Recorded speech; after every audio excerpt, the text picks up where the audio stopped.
Buenas madrugadas. Oye, me has llenado esto de papeles, de legajos casi. Como siempre, porque habéis llena de estado, documentación. Habéis estado yendo a 30 años antes, ¿no? Uh-huh. Katia Rocha nos hacía, nuestra productora, una especie de extracto. Bueno, incendios. Bueno, la verdad es que las noticias, si no ve el teletipo de cómo estaba España en el 74, tampoco variaba mucho. En ese mes de septiembre, el día 2, Franco transfería sus funciones de jefe de Estado al rey Juan Carlos. La Comunidad Europea empezaba a reanudar negociaciones con España. 10.000 personas fallecían en Honduras por el tifón Fifi, o el boxeador español Perico Fernández se proclamaba campeón del mundo. Eran los puntos importantes, pero hubo otra noticia de la que casi nadie se dio cuenta y empezó a ser importantísima. OVNIS SOS a la humanidad, un libro ya prácticamente descatalogado, año 74, que cambiará miles de vidas. Yo creo que hasta Benítez de alguna manera se ha arrepentido, de alguna manera, luego lo vamos a escuchar, de todo eso que pasó. Pero nosotros vamos a ir más allá del arrepentimiento y del análisis profundo.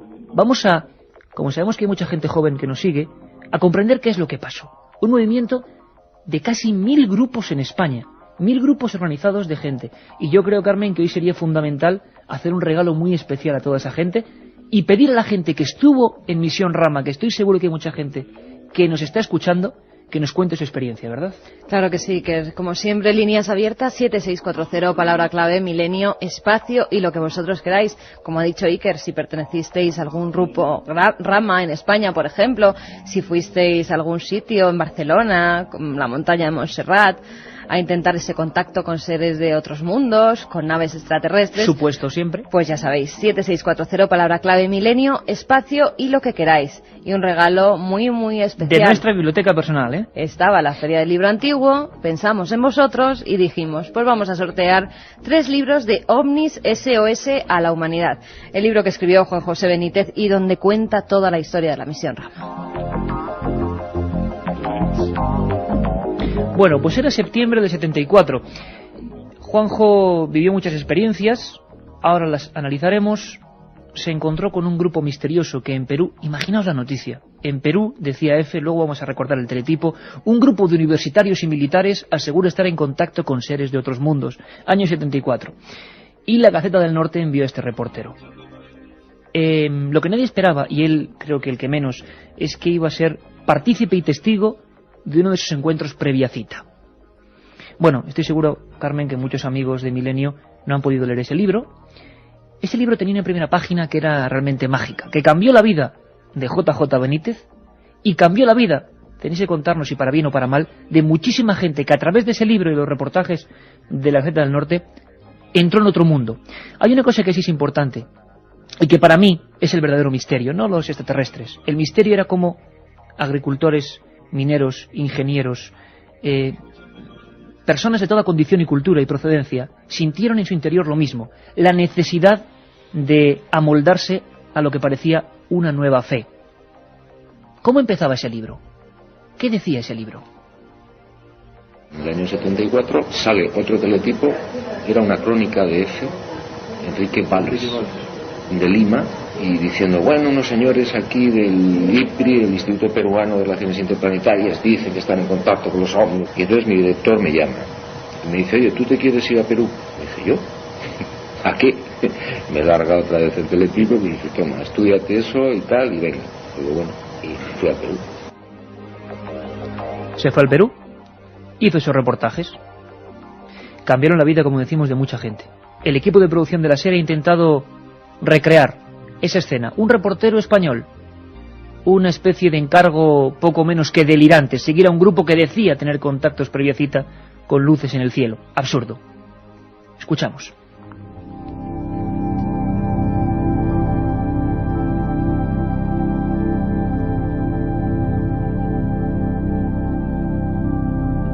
Fue como si un caballo me hubiera golpeado en el vientre. Salté hacia atrás y al volverme vi entre las nubes una luz blanca, tan intensa que formaba una aureola. Eran las 9:15 de la noche, la hora fijada por los extraterrestres para su aparición sobre el desierto peruano de Chinca. Pero mis ojos, desencajados, seguían fijos en aquel disco de luz blanca. ¿Cómo era posible? Me repetía mentalmente. ¿Cómo era posible que así, de una forma tan sencilla, estuviéramos ante un ovni? Pero antes de que ninguno del grupo pudiera reaccionar, aquel disco deslumbrante lanzó sobre la Tierra un rayo de luz blanca, y todos quedamos boquiabiertos, atónitos, confundidos. Y yo, que había acudido con los miembros de Lipri hasta los arenales de Chilca, empapado de dudas y escepticismo, sentí a lo largo de mi espalda un escalofrío. Y es que aquellos discos de luz blanca, como jamás había visto, eran, efectivamente, 2 naves. Y todo, según mi reloj, pudo durar 5 minutos.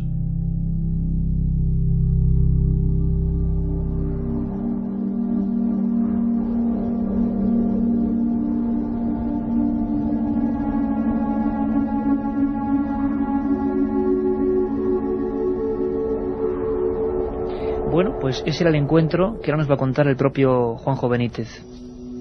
Un encargo, como decíamos, curioso. La culpa siempre la suele tener un recorte de sucesos, una noticia que pasa sin pena ni gloria hasta que alguien se fija en su verdadera importancia.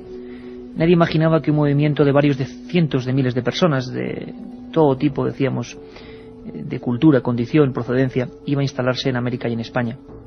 Pasarían muchas cosas en torno a Rama, pero siempre es una primera noticia. En este caso, esa que el redactor jefe dejó sobre la mesa del reportero Navarro. La firmaba Enrique Valls, venía desde Lima, y venía entre esas otras noticias que hemos contado que ocurrían en España en aquel año 74. Este era el teletipo. 5 miembros del Instituto Peruano de Relaciones Interplanetarias han establecido contacto con un ovni procedente de Ganímedes, el mayor de los satélites naturales de Júpiter, reveló ayer a EFE el presidente de dicha institución, Carlos Paz García. Los integrantes del IPRI partieron el lunes de la semana pasada hacia Marcahuasi, altiplanicie situada a unos 90 kilómetros de Lima y a una altura de 4.200 metros, permaneciendo allí hasta el jueves 22 de agosto, trayendo importante material de grabación y fotografías, aseguró Paz García. Material que está siendo analizado actualmente por miembros del IPRI. Paz García señaló que el grupo indicado viene estando en contacto con los extraterrestres desde hace 8 meses.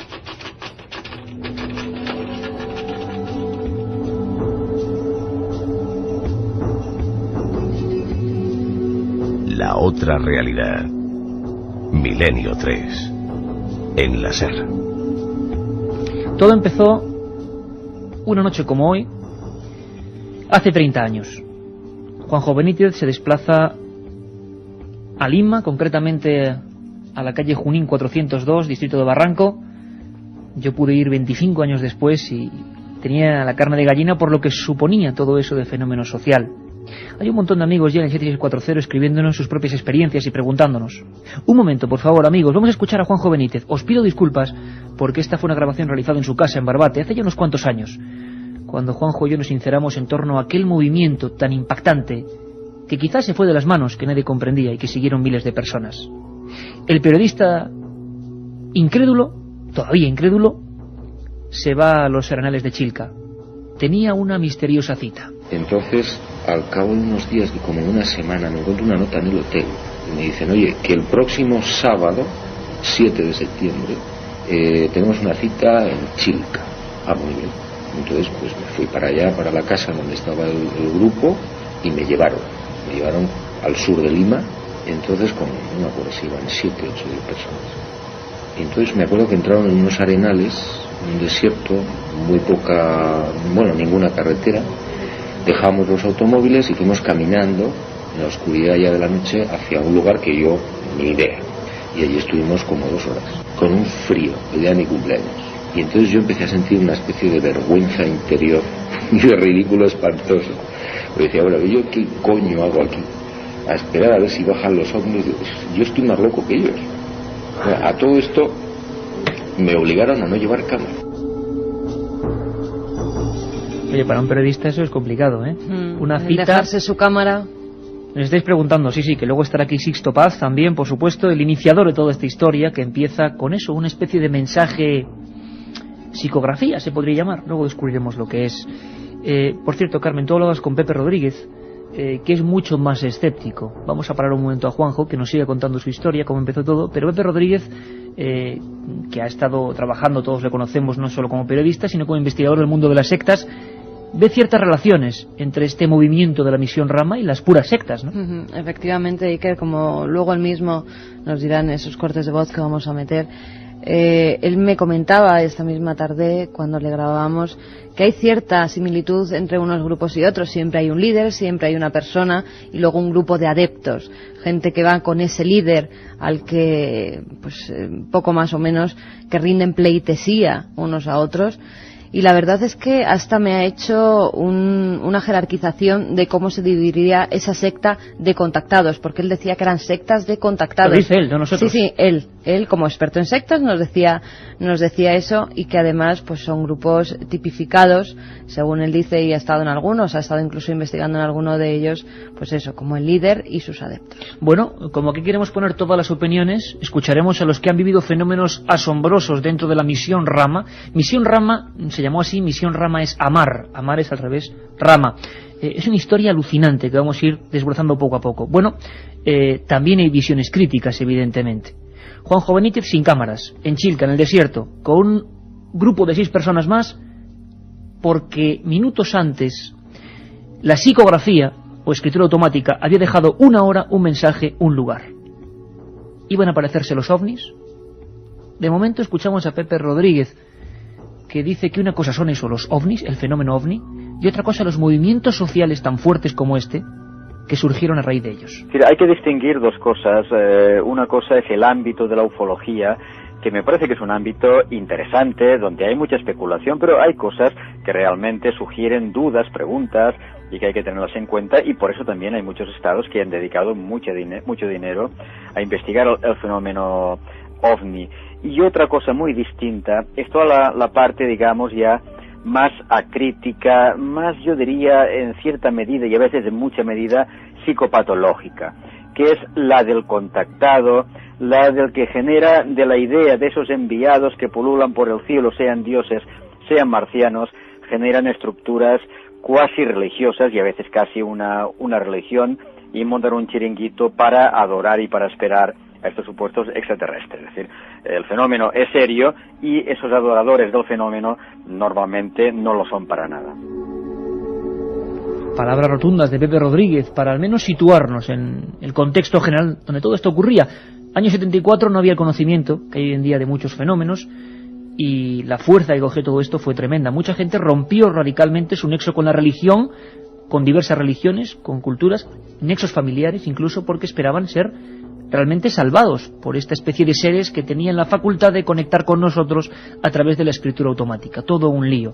Pero por cierto, ¿qué le pasó a Juanjo Benítez hace 30 años en aquel Arenal de Chilca? Y nos pilló de espaldas a ese grupo. Yo recuerdo que oí gritos, nos dimos la vuelta, calcula 3 segundos, entre que oyes los gritos y te das la vuelta y miras en dirección a donde oyes los gritos, vimos una luz enorme, blanca pero impresionante, y en silencio. Yo recuerdo que lo primero que hice fue bajar los ojos al suelo, cerrarlos, y dije, me están engañando. Los volví a abrir y ahí estaba aquello, empezó a moverse. Bueno, la gente empezó a gritar para arriba y para abajo, y luego apareció un segundo objeto más pequeñito y empezó a hacer como giros sin orden alrededor del primero. Y estuvo un ratito, yo calculé, aunque ahí calculas mal el tiempo, pero alrededor de 5 o 7 minutos, que es bastante tiempo. Y al cabo del rato se metieron dentro de las nubes, del colchón de nubes, y yo vi cómo se iba difuminando la luminosidad. Bueno, antes de esto lanzó un haz de luz hacia el suelo, y en ese momento yo no me di cuenta, luego sí, de que era un haz de luz blanca, pero se quedó a medio camino, como si tú lo cortas con una navaja y no toca el suelo. Luego comprobaríamos que esta visión, no sé lo que vería Juanjo Benítez, lo que sería, pero cambiaría no solo su vida, sino la de aquel grupo, y sobre todo la de miles de personas con el efecto rebote. ¿Qué está diciendo la gente, Carmen 7640, así a voleo? Vamos a ver qué se opina. Pues mira, por ejemplo, una amiga nos dice: buenas, mi madre me cuenta que yo iba a la Sierra de Madrid a esos encuentros, pero claro, ella estaba embarazada. ¿Me aficionaría así a los ovnis? Qué curioso, ¿no? A nivel genético. Soy Eugenio de Valdemoro. Yo recuerdo al hermano de mi mejor amigo que estaba sumido en una depresión y al meterse en un grupo de estos recuperó la ilusión. Bueno, imagino que habrá opiniones en todos los sentidos, que es como debe ser, ¿no? Noemí de Zaragoza nos pregunta: ¿no podría tratarse de algún tipo de experimento psicológico social? Hemos hablado de tantos experimentos que no tenían nada de extraterrestres, sino de bien terrestres y bien macabras, digámoslo así, formas de actuar, que es muy probable. Aquí todo empieza en Perú, en un lugar además bastante humilde, con un grupo de estudiantes. Al empezar la segunda hora, y no os lo podéis perder, tenemos a Sisto Paz, a la persona que, siendo un joven universitario, recibió el primer mensaje, la primera historia. Nos lo va a contar. Ricardo de Burgos: ¿dónde se pueden encontrar recortes de periódico de estos casos del 74? Me gustaría echarlos un vistazo. ¿En internet tal vez? En internet en estas cosas no hay casi nada, aunque bueno, tenemos por aquí grabando un vídeo a Guillermo León Jiménez, que es un fenómeno y está captando con la cámara, porque va a haber un vídeo de todo lo que es Milenio por dentro de poco en ikerjiménez.com. En internet en este aspecto muy poquito. Intentaremos recuperar esos reportajes de la Gaceta del Norte para que la gente pueda leer y adivinar la repercusión que tuvieron. Hola a todos. A pesar de tener una mente abierta y creer en la vida extraterrestre, esta historia me suena a fraude, una cortina de humo para manipular, nos dicen desde Gijón. Bueno, de momento, Carmen, lo dejamos ahí porque es muy interesante que haya polémica y debate. Pudo haber contacto real, pudo ser una ilusión general, pudo ser un montaje con fines crematísticos. Lo que fue indudablemente fue un fenómeno de ventas, por ejemplo en los periódicos de la Gaceta del Norte, y de repercusión, primero en el País Vasco y en la zona cantábrica, donde estaba ese periódico, y luego en toda España. Escuchad muy atentamente lo que cuenta, y nunca lo ha contado de esta manera, Juanjo Benítez. Primero entusiasmado, es decir, yo había visto algo y yo lo sigo refrendando, es decir, yo vi algo que no tiene explicación. Yo volví al sitio de día, solo, peiné la zona, no había bases militares, no había pueblos, no encontré una explicación, ni la he podido encontrar respecto a bengalas ni cosas extrañas. Entonces yo publiqué eso en la Gaceta del Norte, hubo un auténtico, se dispararon las tiradas, es decir, se vendió más que con Franco, que con la muerte de Franco. Y aquello provocó, como tú dices muy bien, un auténtico, un follón, a nivel sin precedentes, pero a niveles que no te puedes imaginar, a nivel de Estado incluso. Es decir, yo fui reclamado para contarle el caso a gente de muy arriba en el Estado. Y bueno, ahora con el paso del tiempo y la perspectiva te das cuenta de que ahí hay dos cosas distintas. Una, lo que yo vi, que eso lo vi y sigo pensando que eso es algo extraño. Y dos, lo que contaban el grupo este. Lo que contaba el grupo, que luego con los años, pues yo creo que todo el mundo ha visto que hay muchas cosas de cosecha propia, de imaginación propia, etcétera, etcétera, que no es la verdad. Vaya palabras, ¿eh? Una cosa es lo que yo vi y otra cosa lo que dice el grupo, pero evidentemente lo vio por una cita del grupo, es decir, es un lío tremendo y tenemos 60 minutos para resolverlo. Me miras con una cara como diciendo que hay un follón ya en el 7640 tremendo, ¿no? 3 sí. Libros de SOS La Humanidad, por cierto. Claro que sí, sorteamos entre todos los que escribáis SMS, ya lo sabéis. Blas de Yecla, por ejemplo, nos decía Misión Rama, al revés, amar, como tú habías dicho antes. También nos lo apuntaba Carmen de Jaén. Y además nos decía, los líderes de estos grupos se aprovecharon de las ilusiones de la gente para enriquecerse ellos. ¿Sí? ¿Creen que sí? Hay debate. Gente que cree en esos contactos previa cita y gente que dice que todo fue un fraude y que lo único que buscaban era enriquecerse. Enriquecerse. Bueno, hay muchas maneras de hacerlo, no solo con dinero, con poder, con... Vamos a hablar con los protagonistas principales, vamos a saber cómo fueron los casos, vamos a escuchar a gente que cambió su vida radicalmente, y gente como vosotros, como nosotros, que un día vieron algo y a partir de ahí unos dicen que para mal y otros que para bien, pues sintieron una especie de evolución espiritual. La Misión Rama, 30 años, esas historias que están ahí, a la vuelta de la esquina, y que si las coge un guionista de cine hace una buena película seguro. Pasó aquí, con documentos y con datos, y vamos a ir contándolo poco a poco. Descubriremos muchas cosas, amigos. Os esperamos en 5 minutos. Un abrazo.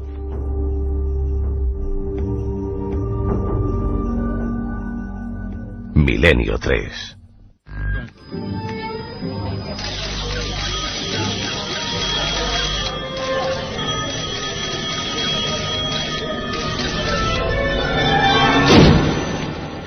Milenio 3. Una ventana abierta hacia otros mundos. Milenio 3. Milenio 3. Cadena SER, pase lo que pase.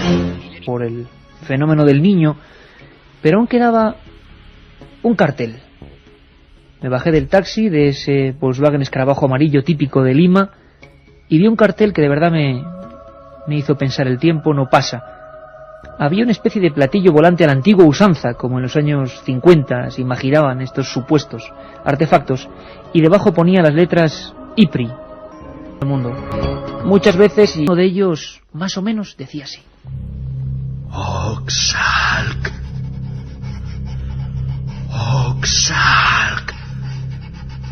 Contacto es posible. Oxalc. Esta noche provengo de Morlem. Soy Oxalc. Esta noche es la cita a las 9:30 en los arenales de Chilca. Podéis ir 7, solo 7, y me veréis. Arenales Chilca a las 9:30. Chilca. Oxalc. El contacto es esta misma noche. Buenas noches, y que realmente un placer, un gusto de conversar contigo. Cuando digo Misión Rama, o cuando te digo aquel piso, aquella casa en Barranco y aquella primera experiencia, ¿cuál es tu primera sensación? ¿Qué te viene a la memoria? Bueno, lo primero que me viene a la memoria es la herencia paterna, ¿no? Mi padre murió en el 99, pero realmente él fue el promotor, el que nos indujo a mis hermanos y a mí a interesarnos en el tema de los ovnis. O sea, él con amigos suyos de la Fuerza Aérea del Perú investigaban el tema, entonces nacimos en ese ambiente favorable. Él siempre nos enseñó a pensar, no a creer que esto fuera posible, que en un universo tan grande lo raro no es de que pueda haber vida fuera de la Tierra, lo raro sería que no lo hubiese, solamente que la línea de mi padre era una línea más bien de tipo científico. La búsqueda a través de las estadísticas, a través de la observación o del testimonio de los testigos, de la búsqueda realmente de las evidencias físicas, mientras que nosotros, sus hijos, de alguna manera incursionamos a través de una serie de hechos sincrónicos que fueron facilitando las cosas o induciéndonos a entrar en otro terreno, que fue a través, en este caso, de la meditación, de la telepatía, de la psicografía, de la escritura automática, a tener, intentar recibir un mensaje extraterrestre, y como jugando, realmente fue como un juego, un grupo de jóvenes, de adolescentes, que éramos hace 30 años, pues recibimos un supuesto mensaje en el cual se nos invitaba al desierto, al sur de Lima, porque el 7 de febrero del año 74, a las 9 de la noche, veríamos aparecer la nave extraterrestre. Como era un juego, realmente valía la pena por lo menos intentar verificarlo. Fuimos al lugar, ocurrió lo que jamás hubiésemos imaginado que fuese cierto.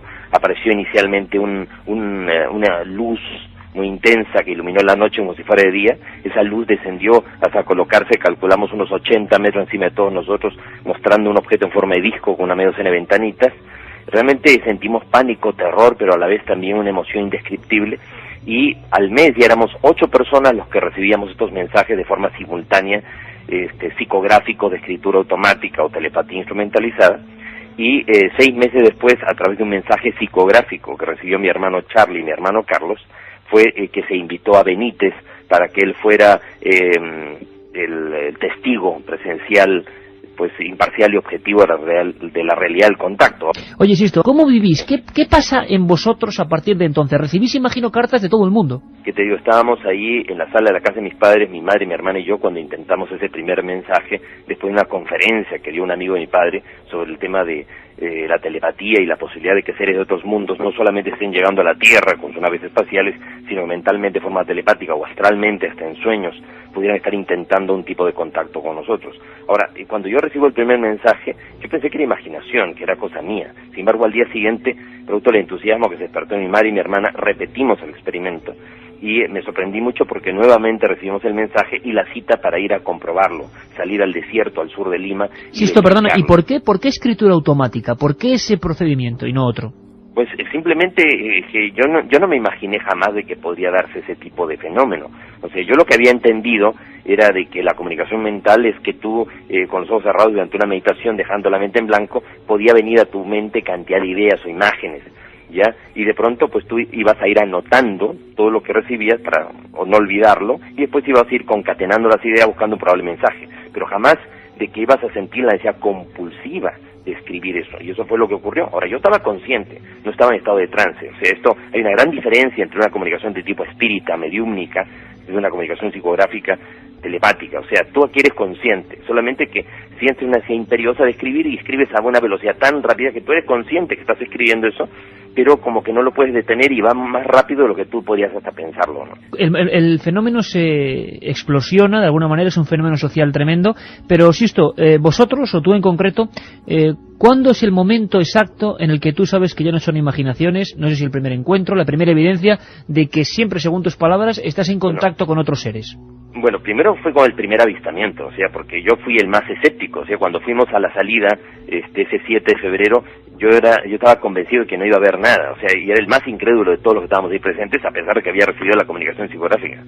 Entonces, cuando se da todo, yo decía, no lo puedo creer, ¿por qué nosotros, no? Un grupo de muchachos intrascendentes de un país de vía de desarrollo, no tiene sentido alguno que tengamos un contacto de este tipo. Llegué a pensar que estos seres se habían equivocado, que como desde el espacio no se ve que los países sean diferentes colores, como aparecen los mapas, o no se ven las líneas punteadas que los dividen, ellos de pronto creían que habían llegado a Europa y estaban en Sudamérica.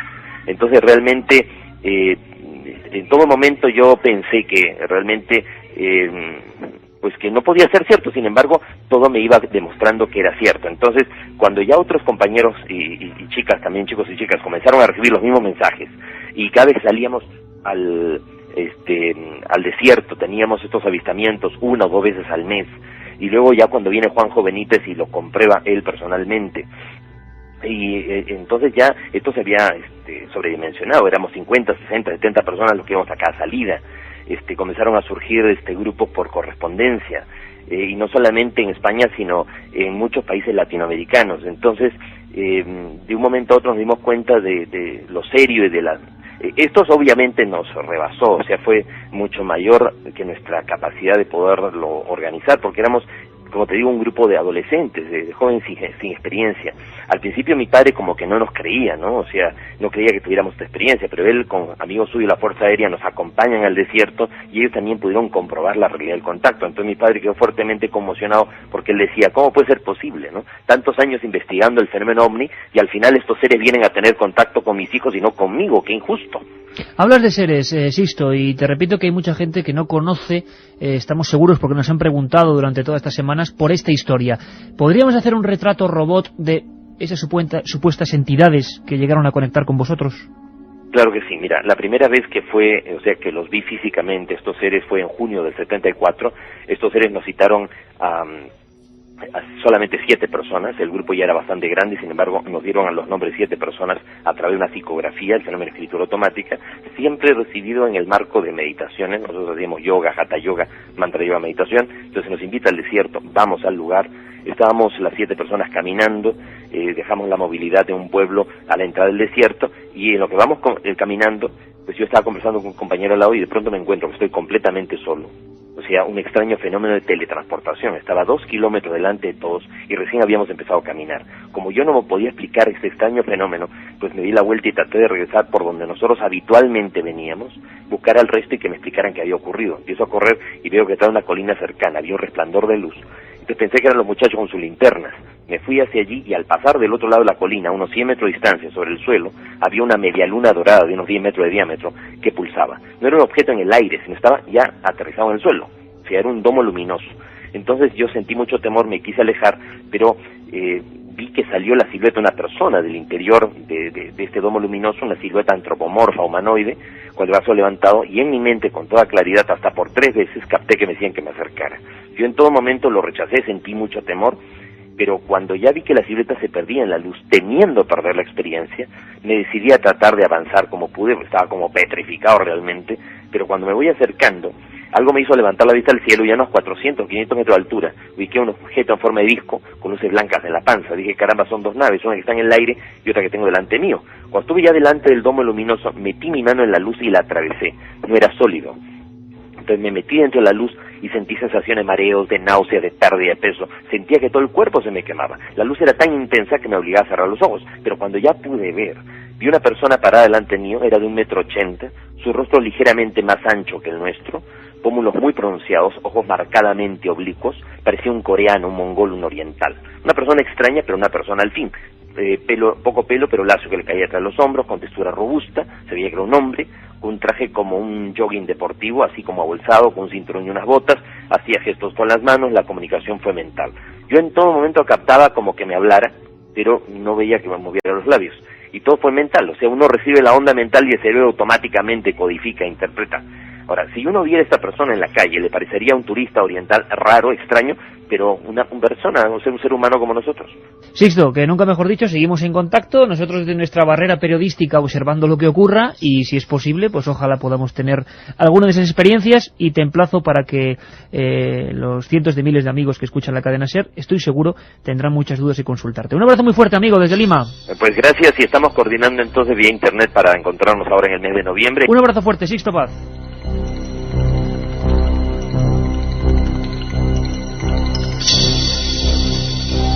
La otra realidad. Milenio 3. En la SER.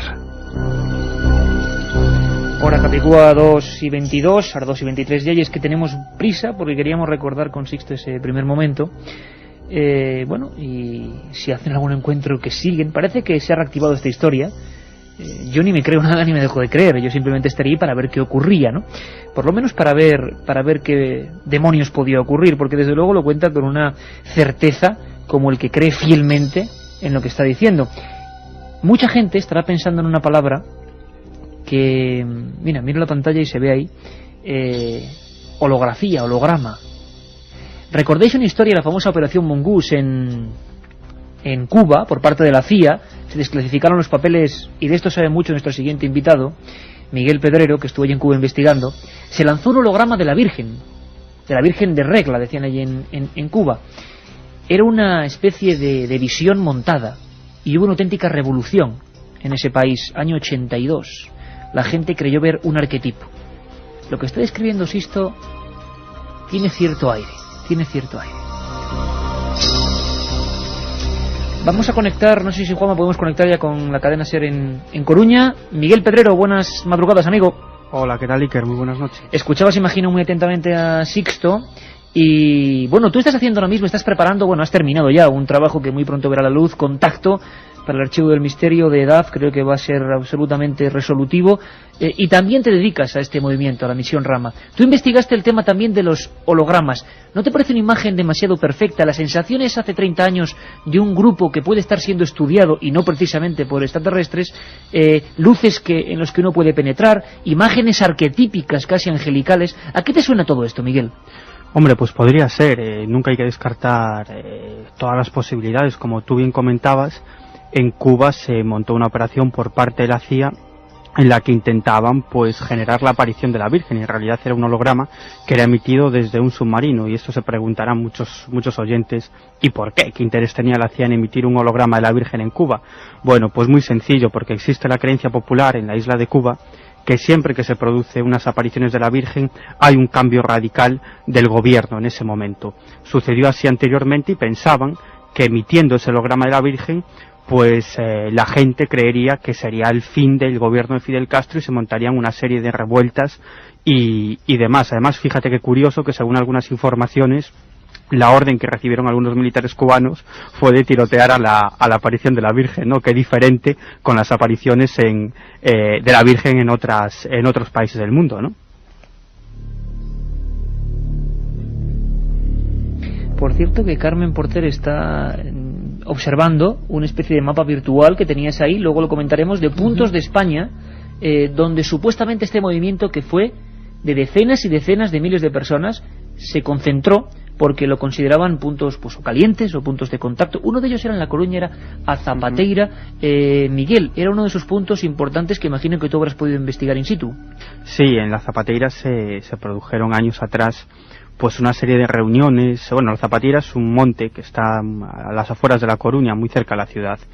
Y allí se reunían una serie de personas pues intentando contactar con estas entidades. Bueno, en realidad eran personas que eran de la Hermandad Rama, de la Misión Rama.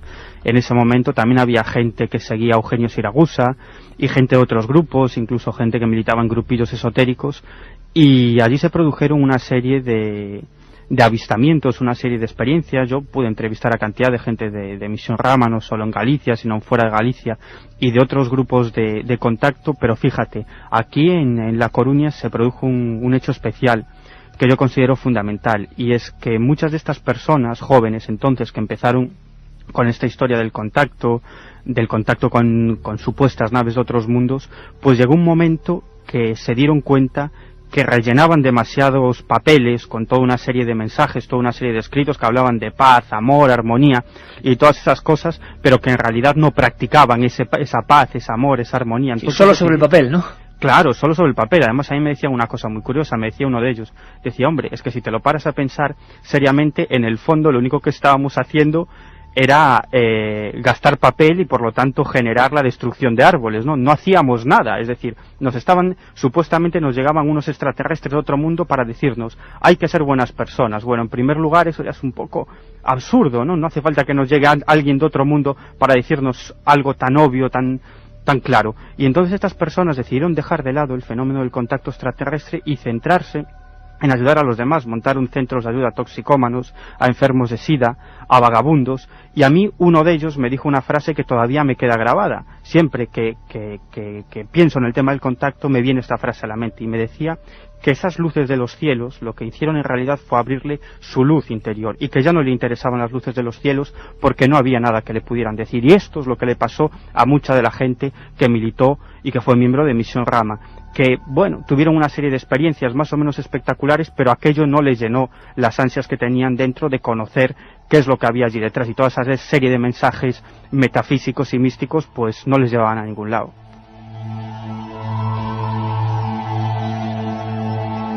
Miguel Pedrero, nuestro compañero, que ha hecho, yo creo, una descripción exacta, porque luego, Miguel, fíjate, vamos a escuchar a personas que vivieron experiencias fuertes, por ejemplo en Vizcaya, que fue el primer grupo Rama, José Luis Barturen, y hablaba, fíjate, qué detalle, aunque luego lo vamos a escuchar, más o menos que como el 90% de la gente que estuvo implicada en esta historia se acabó desencantando, pero su visión de las cosas fue completamente distinta a partir de entonces, y la inmensa mayoría se dedicó a la ayuda al prójimo.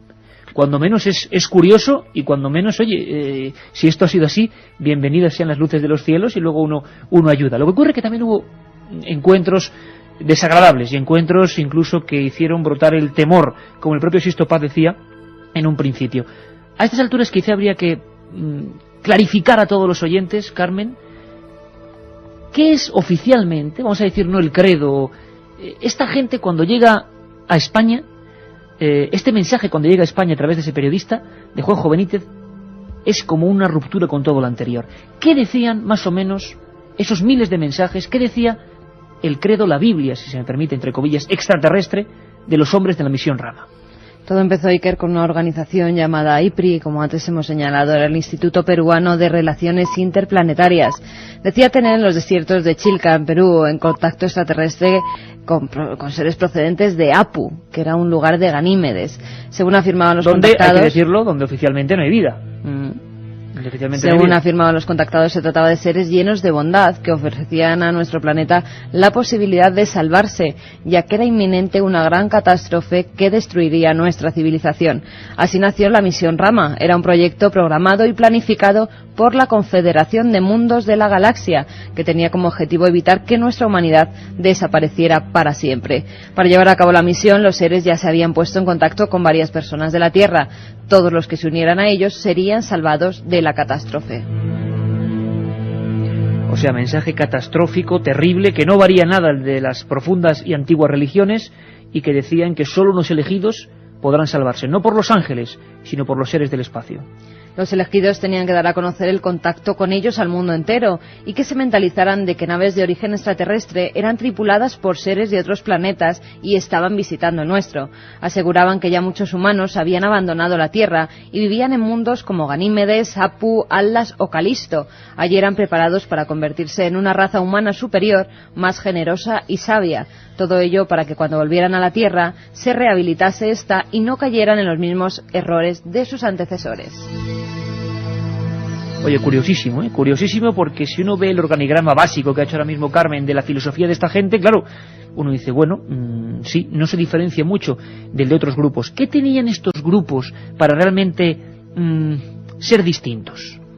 Bueno, vamos a escuchar a José Luis Barturen, uno de esos tantos miles y miles de españoles que sintieron la llamada de esto, que la conexión con Rama, aquel reportaje, aquella página que hemos leído, desvinculó su anterior creencia religiosa. Se abandonó, entre comillas, a los brazos de otra fe completamente nueva, la fe de la tecnología, la fe del espacio. Desde el principio, cuando supuestamente se hacían las ecografías y los supuestos extraterrestres respondían, pues hombre, nosotros, como date cuenta que hace 30 años hablar de esto era absolutamente insólito. Yo me he educado en los jesuitas y yo recuerdo que seguía mi búsqueda. Hice un estudio comparado de religiones, al final ninguna me daba respuesta, y cuando yo vi que esta gente contactaba con los de arriba, dije, joder, aquí está la clave, estos nos tienen que decir algo. Y yo me acuerdo que la primera vez que yo me puse a hacer una relajación para intentar hacer una psicografía, yo me vi transportado por un túnel, como las famosas experiencias de CM, hasta que llegué a un paisaje y a un sitio, y ahí estuve con un señor que me contó un montón de cosas. ¿Qué cosas? ¿Qué cosas? ¿Qué experiencias personales? ¿Qué vivencias quizá muy subjetivas pero que ayudan o al revés? Otro día contaremos experiencias negativas, que estos fenómenos... Bueno, no hace mucho hablábamos de personas que se habían decapitado en las vías del tren siguiendo los extraterrestres, ¿no? Todo tiene su lado positivo y negativo. ¿Qué lados están quedando los oyentes, Katy, en el 7640? Bueno, 7640, recordar que sorteamos 3 libros de SOS a la Humanidad, OVNIs SOS a la Humanidad, de JJ Benítez. Un clásico. Un lojo, exactamente. Un oyente, Salvador, nos dice, hace 10 años Sisto Paz cobró 7 millones de pesetas por someterse a un polígrafo en un programa de Telecinco de Julián Lago. Durante 45 años mi padre fue piloto y yo durante 30 años en Iberia. Ninguno de los dos hemos tenido encuentros con ovnis. Para mí todo esto es un bulo. Rodrigo de Valencia, ¿qué queda de aquello? ¿No han continuado los contactos? ¿Dónde puedo encontrar ese libro que sorteáis? Javier de Amposta nos dice, recuerdo a Sisto Paz con Antonio José Alex hablando de un lugar en la selva donde se escondían los extraterrestres. Buscar las cintas en el archivo. Otro oyente nos dice, hola, no amigos. Hay archivo de Antonio José Alex, es una pena, pero no lo hay. Ramas surge en los 70 como humo, armas antirrevolucionarias de la CIA, sincretismo cristiano, inca, alienígena. Jesús de Madrid es el que nos comenta todo esto. También otro oyente nos dice, el miércoles me levanté con una melodía del programa silbada por un vecino, fue un buen despertar. Darle enhorabuena a Javier Sierra por ese libro, sí, por supuestísimo. Premio en la estará el domingo con nosotros. El premio Torrevieja que ha ganado. Finalista. Sí, el segundo premio, ya lo ha dicho Katia. Mi abuela cuando era niña vio un ovni llegar al campo donde vivían. A su tío le pegaron un golpe en la cabeza y no dejaron huellas en el maizal. Días más tarde sí se pudieron ver. Esto sucedió en Utrera. Provincia de Sevilla. Carlos Fernández de Almadén nos dice, es la primera vez que oigo hablar de esto. Yo muchas veces con mi padre cuando estamos en el campo nos aparecen unas luces y luego desaparecen. Otro oyente de Toledo nos dice, no sabía nada sobre este tema, tuvo que ser impactante. Qué bien que venís a Toledo, decir las fechas de vuestras próximas salidas. Pues ahora lo recordamos, de momento 22 Alicante, para Ninfo de la Universidad, en vivo con todos vosotros, 29 Toledo, el sitio está aún por confirmar, 29 Toledo, y 5 de noviembre Vitoria, Palacio Europa, Centro Cívico Europa, también con todos vosotros. La verdad es que pienso que el Grupo Rama tiene toda la pinta de ser una secta, un gran fraude, como lo ocurrido con el caso Humo. José María de Sevilla es el que nos decía esto. Y por último, Luis nos dice, yo distinguiría mucho de la estructura y finalidad de los grupos Rama, quizá dudosas, de los casos OVNI, los que fuesen, no descartables a priori. Perfecto, 3 libros, OVNIs SOS a la Humanidad, JJ Benítez, 7640 Palabra Milenio. Creo que la gente está pensando mucho también en esa noticia que dimos, la exclusiva que nos brindó Antonio Luis Moyano, nuestro compañero, de toda la historia de Humo, del sello de la CIA y demás. Revelación ante estos temas con Humo. Entonces, claro, da la sensación de que esto pudo ser un montaje. ¿Para qué? ¿Para ver hasta dónde unas personas podían llegar en su creencia, en su fe ciega en los extraterrestres, o no? ¿O realmente esta gente, con la psicografía y con lo que fuera, por la casualidad, conectó con algo? siempre la eterna duda. Uno con el tiempo ya es zorro viejo y empieza a pensar que hay que ser muy humilde. ¿Un error de cálculo general o precisamente nos están contando la verdad? Lo cierto es que mucha gente vio variada su vida de raíz. Nos lo contaba José Luis Barturen. ¿Qué tenían estos grupos? ¿Qué tenía esta historia? Hubo gente que se llegó hasta a ponerle signo de humo en torno a estas historias, grabado a fuego en el brazo. Hay unas imágenes de informe semanal que son terroríficas, yo las tengo marcadas en la memoria. Unos niños, una secta realmente, del Wise, con la extraña muerte además de su líder, Eddie Arenas. A raíz de estos movimientos surgen muchos otros movimientos paralelos sin control, y los niños se grababan como si fueran vacas, el símbolo de humo de la Confederación del Cosmos, con 13 y 14 años en los hombros. Un día analizaremos ese tema. Llegaba a España en nueva religión. ¿Qué tenía la misión Rama para concentrar a tantos miles de personas? Posiblemente los encuentros previa cita. En esas psicografías, en ese escribir sin rumbo que nos contaba Sisto Paz, aparecían minutos, horas, fechas, lugares. Escuchamos a José Luis Barturen. Era todo muy extraño y era nuevo. Y entonces yo me acuerdo que el primer grupo que se creó en España en relación con la misión Rama fue el de Bilbao, porque claro, llegó Juanjo, yo me entrevisté con él, me explicó cómo hacían en Perú, y hicimos aquí un grupo, que luego fueron varios. Entonces lo más alucinante era que efectivamente muchas de las veces que te decían que fueras al Monte Umbe o a Ordea, otro monte que hay aquí, bueno, que tú ya lo conoces, y que fuéramos tal día, tal hora y tal, y se veían los objetos volantes no identificados y alucinabas. Y tanto que se tenía que alucinar en aquel momento, en aquel contexto, sobre todo social. Es muy sencillo ver las cosas con nuestro equipaje actual. Es como cuando hablábamos de la ballena alegre en los años 50 y una gente que creía estar en contacto con ese otro mundo. Hay que verlo en su contexto, en su momento, en un momento muy convulso. Miguel Pedrero, en la cadena SER en Coruña, allí también hubo encuentros previa cita. ¿En dónde, Iker? En La Coruña, en la zona de influencia que tú sobre todo has investigado, hubo también esta cosa que parecía que no tenía nadie más que este grupo, la posibilidad de encontrarse previa cita con los ovnis. Yo creo que era una invitación que no se podía rechazar, ¿no? Así, a priori. Sí. Aquí yo me he encontrado con bastantes testimonios que he recogido de personas que me confesaron pues que habían tenido encuentros previa cita con estos objetos, incluso después de dejar el grupo Rama. Incluso tengo grabaciones de testimonios de algunos miembros de Rama que decían haberse encontrado con algunos humanoides, con algunos seres.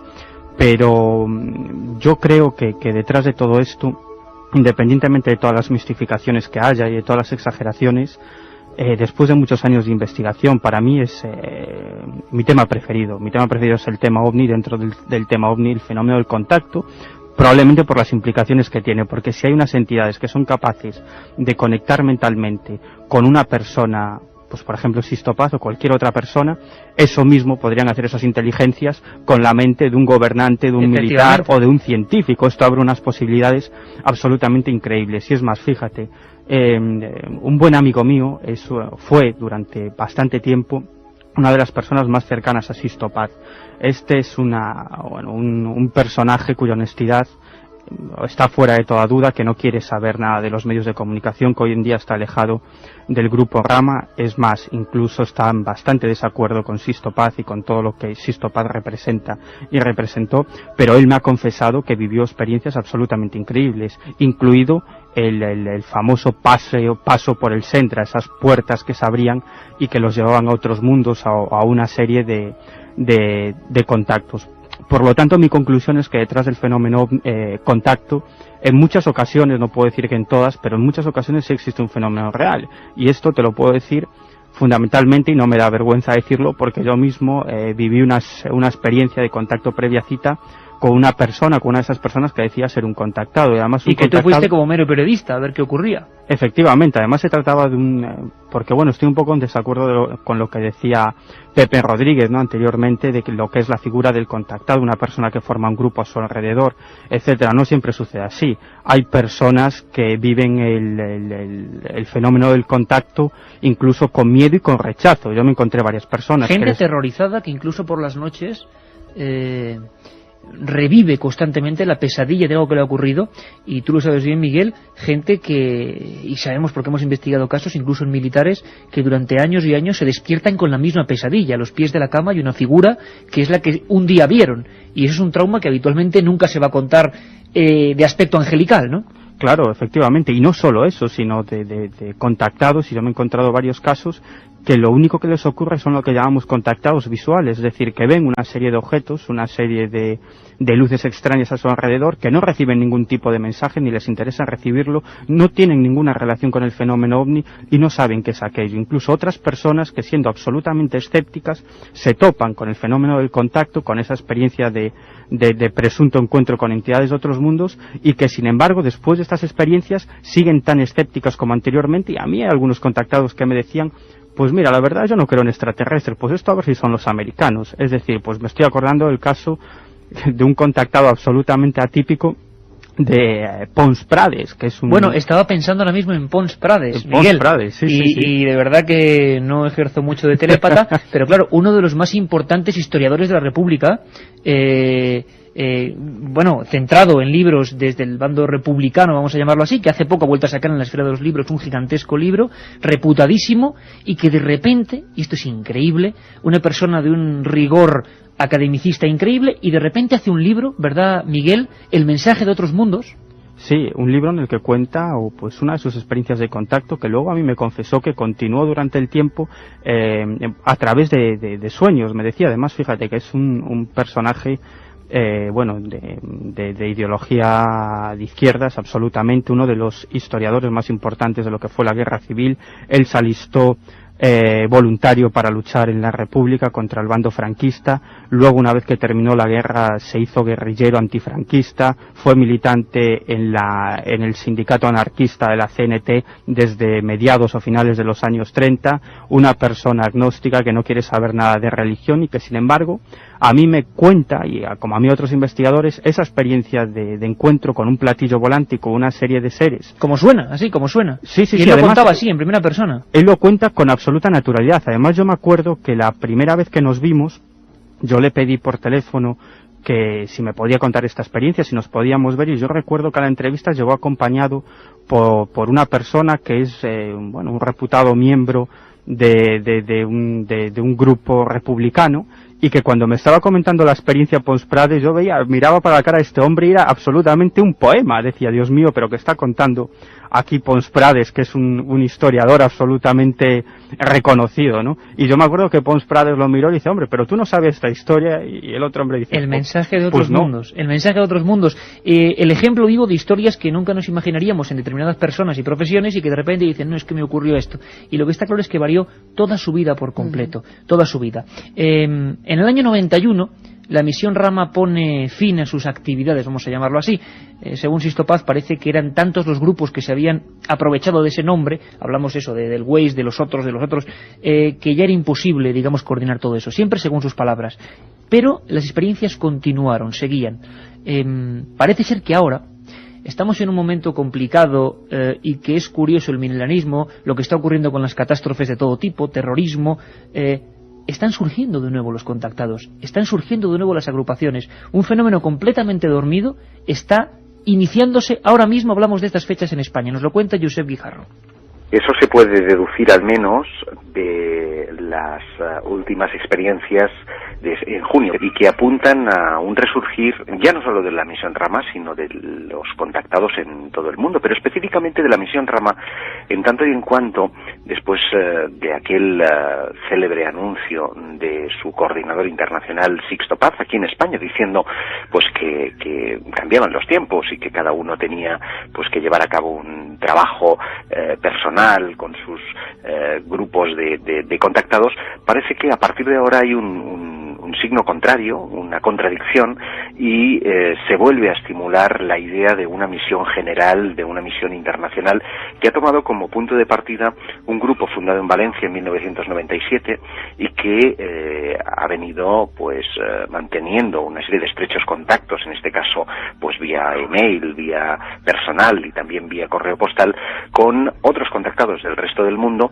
cruzando mensajes que presuntamente recibían de sus guías extraterrestres en una misma línea, y es que se nos invita a un cambio de conciencia importante ante determinados acontecimientos que están prestos a suceder. Claro, eso da un poco de miedo, determinados acontecimientos. Siempre la sombra de la profecía, ¿no?, cercana. Siempre los profetas, en mi opinión, tan agoreros, y que me gustan tampoco, diciendo que el mundo se va a acabar en X tiempo, o que vamos a tener una terrible desolación a no mucho tardar. Esto vuelve a ocurrir. Y claro, la tónica general que estamos viviendo en el mundo hace que el caldo de cultivo sea el idóneo. Esto es un puro fenómeno social, y así nos lo tomamos. Queremos que escuchéis todas las partes, los supercríticos y los crédulos, y que vosotros, como siempre, opinéis. Internet está siendo, claro, otro factor que no se contaba en el año 91, para que miles de supuestos, siempre entre comillas, contactados, personas que incluso a nivel personal han sufrido una de esas visitas a medianoche, uno de esos episodios de visitante de dormitorio, algunos lo interpretan como algo demoníaco, otros sin embargo lo interpretan como un ángel de la guarda, lo escuchamos hace bien poco, y otros lo interpretan como seres de otro mundo. Bueno, pues esa gente por vez primera tienen unos medios que antes ni se soñaban para estar en contacto entre ellos, nunca mejor dicho. Internet se está convirtiendo en una plataforma que está haciendo que el fenómeno contacto vuelva, resurja. Ya veremos a dónde nos conduce esto, si para bien o para mal. Y por Internet, Carmen, nos llegan cosas. Efectivamente, Iker. Hay una oyente que se llama Nuria que nos dice que ella participó en algunas reuniones de un grupo Rama en Oviedo. Uno de los importantes. Sería hacia el año 77. Las reuniones se hacían en casa de un matrimonio de sudamericanos, no recuerdo el país de procedencia. Nos dice que tenía varios hijos, algunos de su edad. Ella tenía 15 años entonces. Se ponían en torno a una mesa con las manos unidas y convocaban a un ser del planeta Ganímedes. Con eso conseguían que uno de los participantes se pusiera en trance y comenzara el asunto de la escritura automática. A mi amiga y a mí nos echaron del grupo porque la verdad nos entraba la risa. Todo el mundo veía burbujas en un vaso de agua que había encima de la mesa en el que no había nada. La verdad es que pensándolo ahora se me ponen los pelos de punta, pensando que esa pareja de adultos llevaba críos a casa para estos asuntos. O sea que los niños eran perfectamente adoctrinados en esta historia. Claro, aquí también tampoco se puede culpar a lo que empezó en Perú, ni mucho menos, porque la gente, con ese libro de Juanjo Benítez, y con esos reportajes, interpretó por vez primera una manera que era el contacto directo con la divinidad. Ya no era ir a rezar. Para mucha gente, y lo estoy hablando muy crudamente, era un papel y un bolígrafo y la opción de hablar con los de ahí arriba. Sin embargo, ahora en el regreso, en el 2004, se están organizando, según parece, nuevos grupos, seguro que muchos con muy buena fe y otros con cierta confusión, como se ve hoy en día.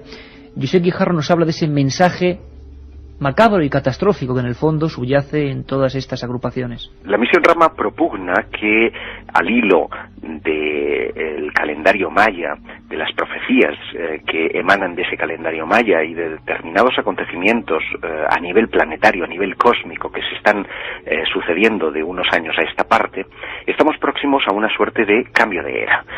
No lo dicen abiertamente, pero se insinúa una suerte de fin del mundo o de fin de la cultura, de cambio traumático, del que solo aquellas personas que han elevado su nivel de vibración, que han elevado su nivel de conciencia, pues serían capaces de sobrevivir o de estar preparados para ese cambio. Porque ellos vienen a mantener que la humanidad desapareció hace pues miles de años atrás, pero que los guías extraterrestres con los que ellos dicen contactar pues vienen a darnos una segunda oportunidad, a crear una especie de tiempo alternativo, y llegará un momento que ellos calculan que será el 25 de diciembre de 2012, en el que el tiempo paradójico que crearon esos extraterrestres y el tiempo real de la Tierra pues van a venir a cruzarse, y en ese momento es cuando aquellos que estén preparados pues seguirán adelante, y los que no pues se van a quedar en el camino. Milenio 3 en la SER. Estamos viendo que en el 7640 hay una tremenda polémica a favor y en contra, como siempre que se habla de temas que tocan en el fondo las creencias, más que los fenómenos paranormales, y cabe la posibilidad de que en noviembre, ya lo pensaremos, ya nos lo diréis, traigamos aquí, si queréis, a Sixto Paz y que nos cuente más cosas, como eso de los 7 millones en la máquina de la verdad, como que en Júpiter no hay vida. Bueno, supuestamente, porque claro, también decían que no había agua en Marte y ahora los mismos que se reían ahora tienen que admitirlo, o sea que tampoco se sabe, pero que nos conteste algunas cosas aquí en vivo. Puede ser una buena oportunidad, y siempre con escepticismo. ¿Cómo sonaban las concentraciones de Rama? ¿Qué decía la gente? Este documento lo grabé hace muchos años. Es Justo Tapiador, otra persona que tampoco creía mucho en estas historias. Pido también disculpas por el sonido de la grabación.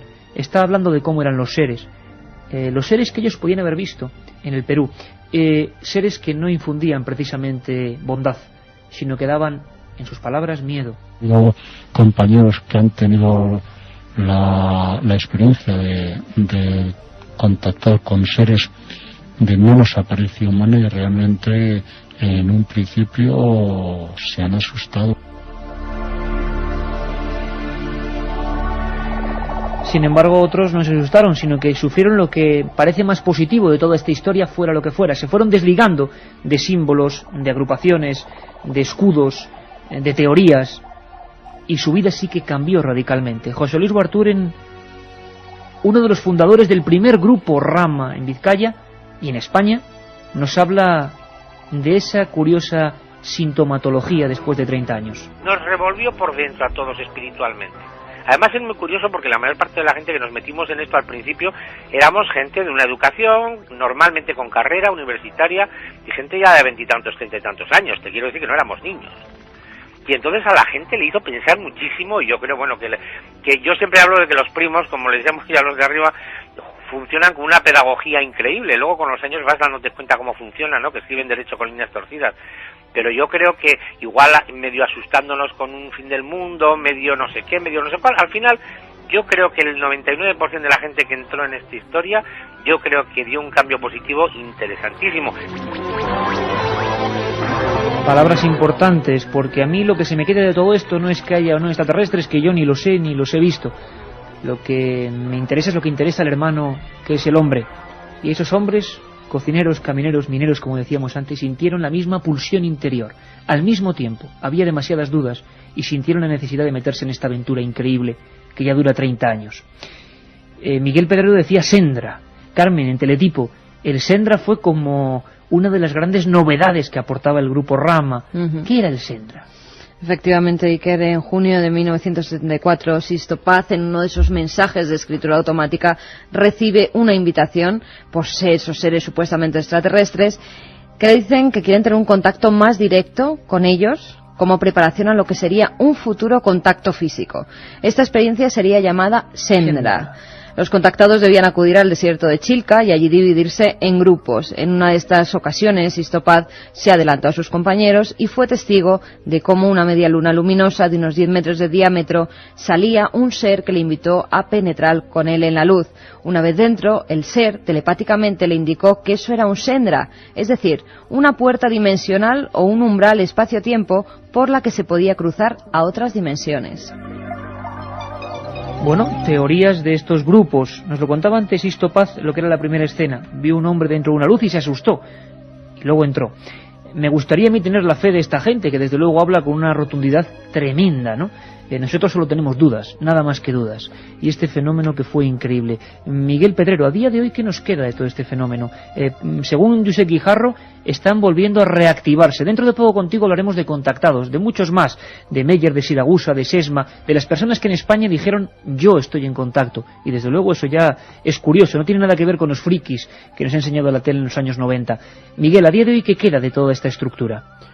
Bueno, pues de la misión Rama de los años, sobre todo 70 y también principios de los 80, pues queda bien poco. Como bien decía Josep Guijarro, pues hay un grupo de gente y parece que ese tema se está reactivando en la zona del Levante, pero yo creo que actualmente el tema de los grupos de contacto ha decaído bastante. Lo que sí existen son personas que tienen experiencias personales a nivel individual y muy reacios a contar este tipo de experiencias, ¿no? Además, yo me he encontrado con personas de todo tipo, desde profesores universitarios a filósofos y como te decía antes, infinidad de bastantes personas que no encuentran un sentido a las experiencias que les ocurren, son absolutamente escépticas y es más, las rechazan, no quieren tenerlas y aún así pues afirman tener esta serie de experiencias.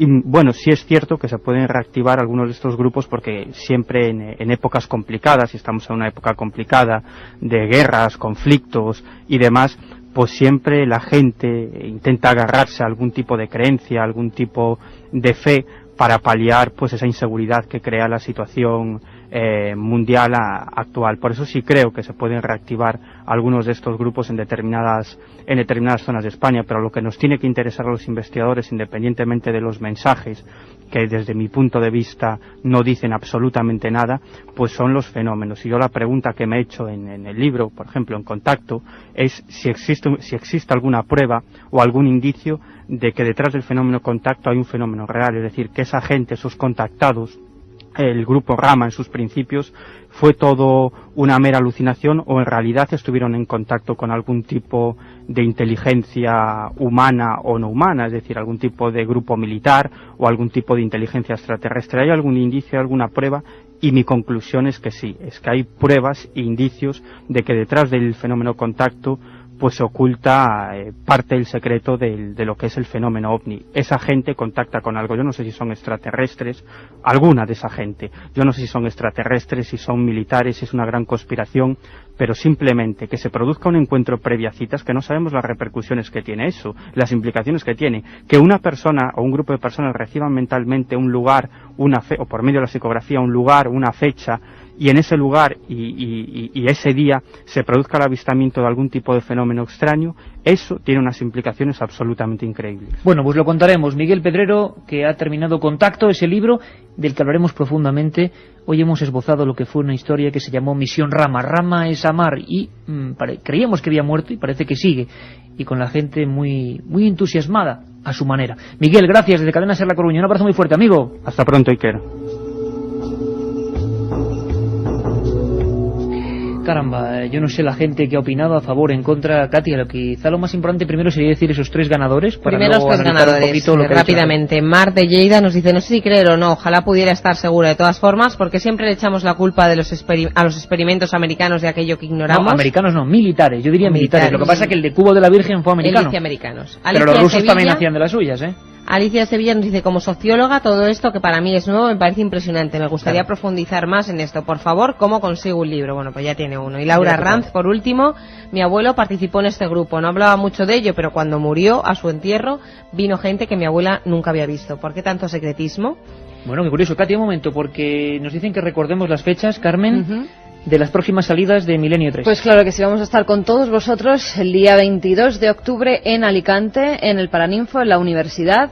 El día 29 nos desplazaremos hasta Toledo, ya diremos el lugar exacto. Programa mágico, ¿eh? En Toledo vamos a hacer una cosa muy interesante. Y el 5 de noviembre en Vitoria. Allí estaremos también haciendo un programa con todos vosotros en directo.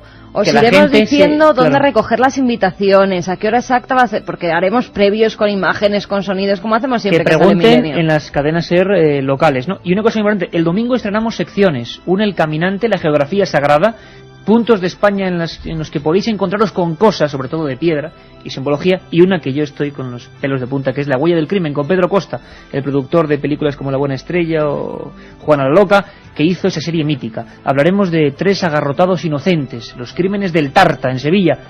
Katia, ¿qué decía la gente? Rosa de Badajoz nos dice, ¿no es curioso que se llame Rama como el dios hindú y que proclame la meditación? ¿Tiene algo que ver con el hinduismo y su filosofía de vida? No, Rama era amar al revés.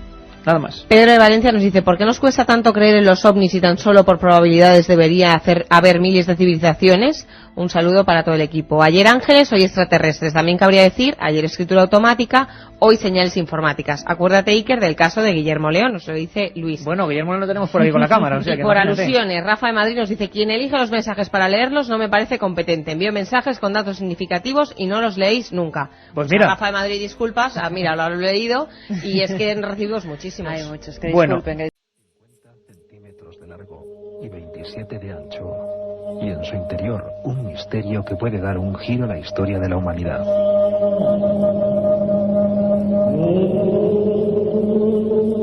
En la vieja urna funeraria reposaron hace 2000 años unos huesos enigmáticos, los restos mortales de Jacobo, hijo de José, hermano de Jesús.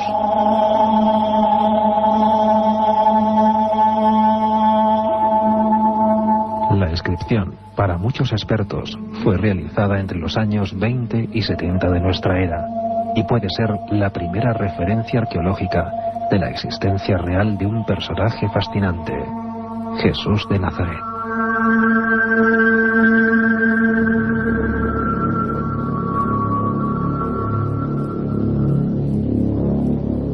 Buenas noches, comenzamos Milenio 3, sobresaltados con una frase que acaba de dar la vuelta al mundo.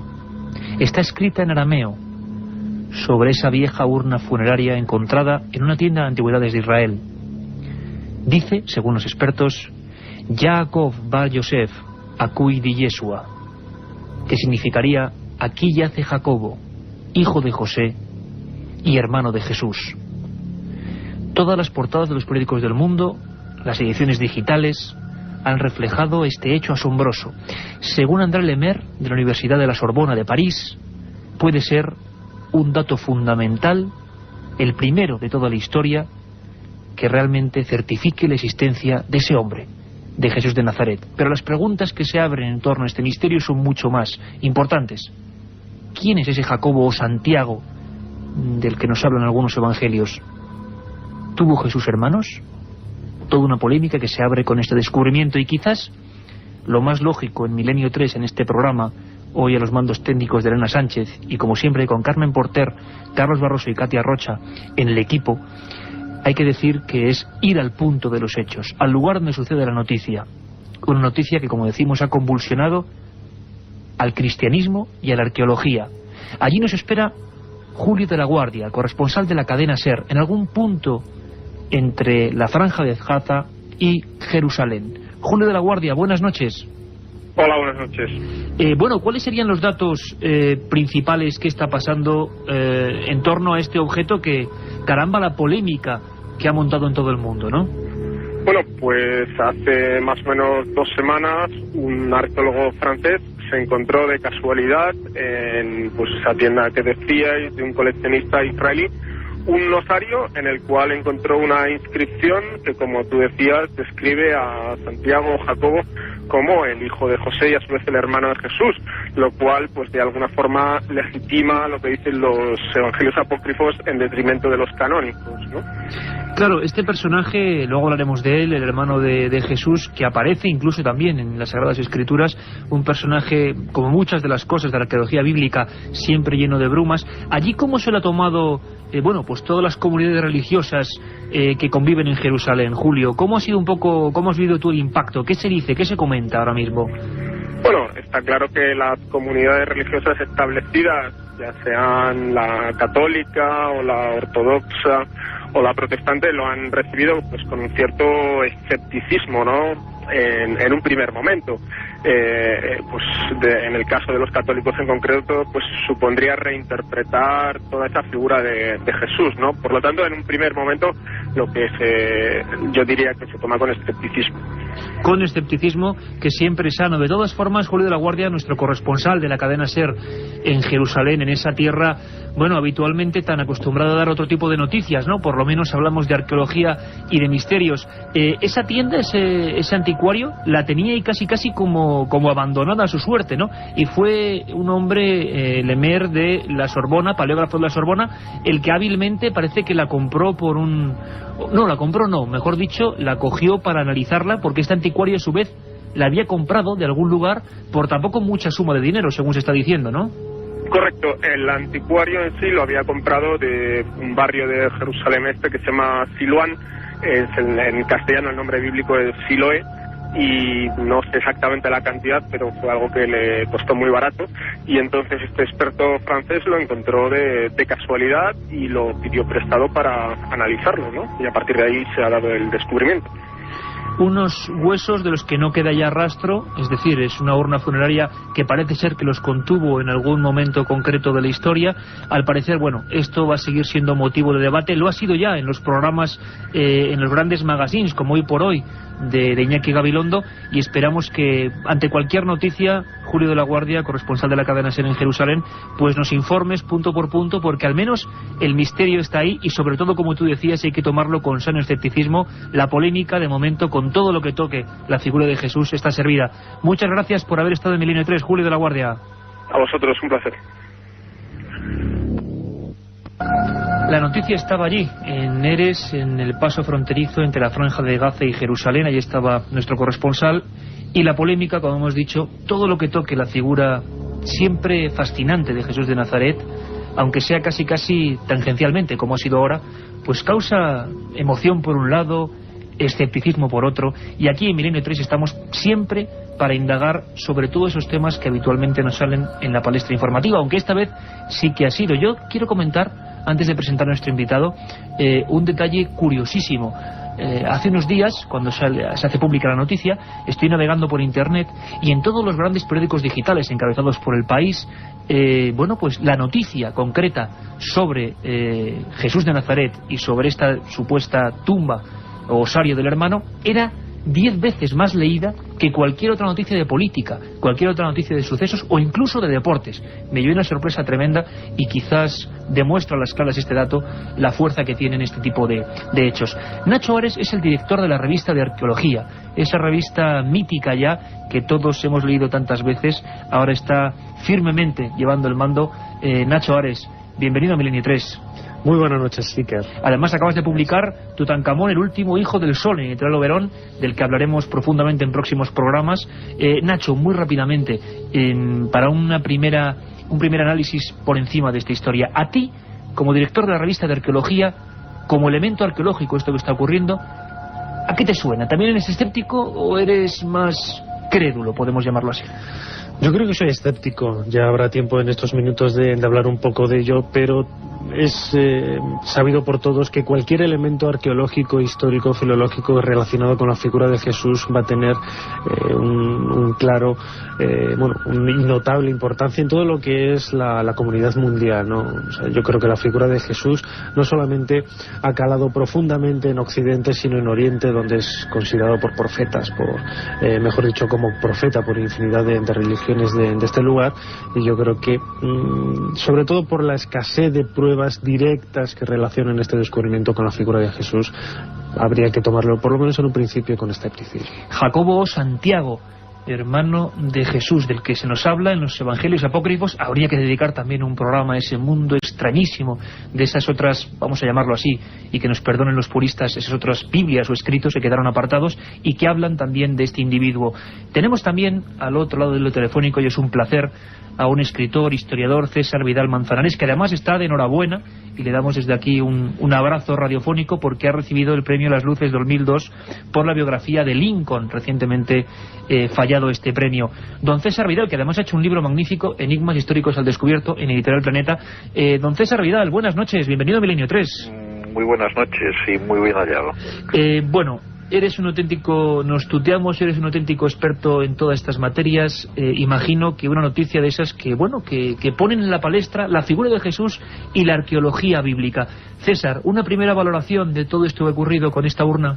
Pues yo coincido muchísimo con Nacho. A mí me parece que sin descartar, porque en fin es una hipótesis posible, que efectivamente la urna, el osario, tenga algo que ver con Santiago o Jacobo, el hermano de Jesús, pues tampoco tenemos una certeza absoluta, ¿no? Yo quisiera además destacar otra cosa, es decir, aparte de que esto no es seguro, es decir, es posible, pero dista mucho de ser seguro. Santiago aparece como hermano de Jesús en el capítulo 13 del Evangelio de Mateo y en el capítulo 6 del Evangelio de Marcos. Se hace una referencia a él en el capítulo 15 de la primera carta a los Corintios como uno de los personajes que eran incrédulos, pero que en un momento determinado vieron a ese Jesús resucitado y cambiaron radicalmente de opinión acerca de ese cristianismo incipiente. Pablo lo vuelve a citar en Gálatas como uno de los personajes que dirigía la iglesia de Jerusalén, la iglesia judeocristiana de Jerusalén. Vuelve a aparecer en los Hechos de los Apóstoles en esa situación. Es decir, los datos que aparecen en el Nuevo Testamento, donde incluso uno de los libros del Nuevo Testamento está escrito por él, que es la Epístola o la Carta de Santiago, son muy abundantes. Y para hacernos una idea de la importancia del personaje, que realmente desde el punto de vista de los judíos y del judeocristianismo es el personaje más importante quizá después de Jesús, pues baste decir que Flavio Josefo, que menciona en 2 ocasiones, el gran historiador judío, a Jesús, una en las antigüedades de los judíos y otra en la guerra de los judíos, cuando habla en la guerra de los judíos de Jesús es para decir que murió Santiago, el hermano de Jesús, llamado el Mesías, o llamado el Cristo. Es tremendo. Decir, que el personaje es muy conocido ya, ¿no? Esto es muy importante, además un perfil excelente el que nos has hecho para ponernos en situación, porque mucha gente no sabía bien. Es más, parte de la polémica era porque la gente todavía dudaba de qué clase de personaje era este que al parecer yació en ese osario. Hemos visto que hablamos, lo dice César Vidal Manzanares, probablemente del personaje más importante después de Jesús. Volvemos en un segundo. La otra realidad. Fenómenos extraños. Misterios sin resolver. Milenio 3. En la SER. Una circunferencia de 1 metro. Me llegó a cegar los ojos y quedé casi inconsciente. Sobre el fenómeno ovni no existe término medio. O crees o no crees. En ambos casos el libro Encuentros de Iker Jiménez resulta apasionante. Encuentros, la obra más completa sobre ovnis en España, desvela más de 300 casos y casi 400 fotografías. Y además incluye un CD con 80 minutos de reveladores testimonios. Encuentros de Iker Jiménez, publicado por editorial EDAF. La otra realidad.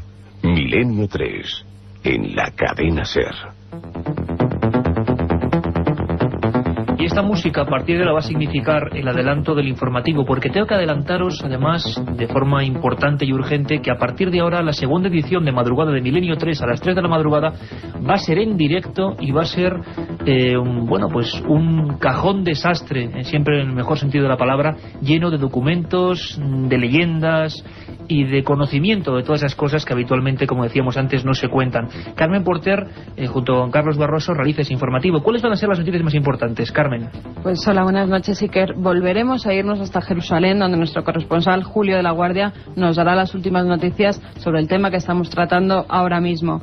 También contaremos en Chile, que ha aparecido un extraño ser que por ahora los expertos decían que podía ser un feto de algún animal, pero otros han descartado esa hipótesis. Y también hasta Estados Unidos, porque un antiguo ayudante de Bill Clinton y un periodista quieren sacar toda la información, desclasificar los documentos OVNI de los últimos 25 años. Bueno, noticias importantes, titulares prácticamente de lo que trataremos en estas ediciones especiales que a partir de ahora, os lo digo ya, y además esperamos vuestra participación, tendremos en Milenio 3 todas las madrugadas. Pero volvemos sobre nuestro tema principal y lo hacemos con Nacho Ares, director de la revista Arqueología, el historiador César Vidal Manzanares, y también queremos saludar a Javier Sierra, compañero de este equipo, director de la revista Más Allá, que se encuentra ahora mismo en Barcelona, nos escucha desde allí. Javier, buenas noches. Hola, buenas noches. ¿Cuál es tu primera valoración, compañero? Estamos aquí, prácticamente en una pequeña tertulia, haciéndonos eco de esta historia. A ti, ¿cuál es la impresión periodística que te da este hallazgo? Bueno, a mí lo primero que me llamó la atención es que esa historia de un osario con un nombre bíblico inscrito en ella me sonaba de algo. Y es que efectivamente, revisando archivos, en marzo de 1996, también en Jerusalén, un equipo de la BBC hizo público el descubrimiento en un almacén del Servicio de Antigüedades de Israel de 4 osarios como este que se acaba de descubrir, también encontrados vacíos, sin ningún hueso ni nada datable, digamos, por carbono 14 ni por otros medios, donde figuraban en hebreo los nombres de María, de José, de Jesús, hijo de José, era lo que decía esa otra inscripción, y Judá, hijo de Jesús. Además de esos 4 que se encontraron en un mismo solar, donde hoy hay un edificio de apartamentos en Jerusalén, se encontraron otros 2 osarios más con nombres escritos en griego que decían María y Mateo.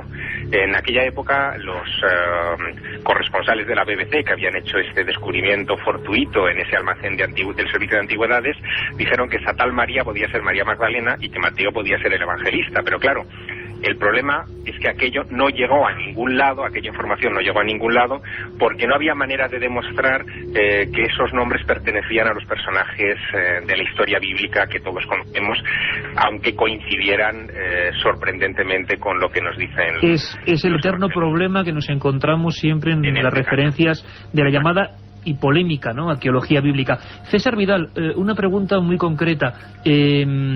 Hablan de que la probabilidad de que en aquella época, dicen que son nombres comunes, pero también Lemer, este paleógrafo de la Universidad de la Sorbona, el autor, vamos a llamarlo así, del descubrimiento, y otros profesores universitarios que le secundan, hablan de que no es tanta la probabilidad de que uno sea hijo de José, y sobre todo que en esa urna se mencione a un hermano, a Jesús, probablemente porque ese hermano fue alguien muy relevante en la sociedad y que esto, según dicen las noticias, no es tan habitual. ¿Qué hay de cierto en esto, César Vidal No es tan González? habitual, pero tampoco es concluyente. Es decir, los osarios de carácter judeocristiano, es decir, de judíos que creían en Jesús y del siglo I, la verdad es que son muy numerosos. Por ejemplo, en la zona de Talpiot, pues se encontró una colección de osarios hace tiempo, que incluso en algunas ocasiones hasta llevaban signos de carácter judeocristiano, y hay que tener en cuenta que los nombres son muy comunes. Es decir, María, por ejemplo, a fin de cuentas es Miriam, que es el nombre de la hermana de Moisés, que han llevado infinidad de judías a lo largo de la historia. Jacob es uno de los 3 grandes patriarcas que son Abraham, Isaac y Jacob. José era un hijo de Jacob que también tiene una enorme importancia en la historia de Israel. E incluso Jesús no es ni más ni menos que la forma aramea de Josué, que es el sucesor de Moisés en la historia de Israel. Entonces vamos a ver, que esto acota más la posibilidad de que ese osario sea el osario de Santiago, el hermano de Jesús. Bueno, ciertamente la probabilidad pues es algo mayor, ¿no? Pero no es en absoluto concluyente. Es decir, yo creo que hay bastantes indicios que marcan una cierta probabilidad, pero que desde luego no nos dejan movernos en el terreno de la certeza ni en el terreno de la seguridad, porque es que francamente no es así. Es decir, incluso aceptando que solo en una veintena de familias de la Jerusalén pues de finales del Segundo Templo, de los años 50 al 70, se pudiera dar esa circunstancia, pues eso significa que en un plano optimista tenemos una posibilidad contra 19 de que efectivamente se fuera al osario de Santiago, que quizá lo es, pero insisto, ni lejanamente estamos cerca de esa certeza. Una certeza ahí brumosa, como decíamos antes, que es lo que le agrega misterio a este descubrimiento. Nos recuerda mucho películas, llevadas por supuesto desde el punto de vista hollywoodiense. Recordaba la película El Cuerpo, a otros niveles, ¿no? Ese descubrimiento que ponía en tela de juicio al cristianismo porque se encontraba algo que demostraba que ahí estaba el cuerpo de Jesús, en este caso el de su supuesto hermano. Nacho Ares, hablemos directamente del autor de este descubrimiento, de Lemer. Había ciertas dudas también en torno a su biografía. ¿Podemos hablar de eso? Sí, efectivamente, es quizás uno de los contratiempos quizás más llamativos que ha tenido este investigador francés a la hora de sacar a la luz el descubrimiento del osario. Es que antes Javier Sierra decía que este hallazgo le sonaba un poco a los otros osarios que fueron descubiertos en 1996, o que al menos en esta fecha salieron a la luz, ¿no? Porque fueron descubiertos casi 15 años antes. Pero, por ejemplo, si nosotros consultamos esta mañana hablando con Javier Alonso López, autor del libro Salomón entre la realidad y el mito, me comentaba que esta historia no le extraña y que le suena muchísimo a una parecida que protagonizó precisamente el mismo André Lemer hace casi 20 años, cuando en 1981 él publicó en una revista científica también el hallazgo de una pieza insólita, un artefacto también fuera de lugar, como puede ser este mismo, y que aparece de una forma extraña en un anticuario, sin un contexto arqueológico, etcétera. En aquella ocasión era una granada de marfil, una pieza del fruto de una granada, y según una inscripción que aparecía inscrita en esta pieza, daba a entender que provenía del templo de Salomón. Después de una serie de aventuras que sería muy largo de desarrollar aquí, el caso es que el Museo de Israel se hizo finalmente con esta pieza por $1 millón de hace 2 décadas. Casi nada. La verdad es que ni en aquella época había suficientes pruebas como para demostrar que esta granada de marfil era originaria del templo de Jerusalén, ni muchísimo menos una simple inscripción, como decía ahora César, un osario, que efectivamente por la tipología es de esta época, del primer siglo.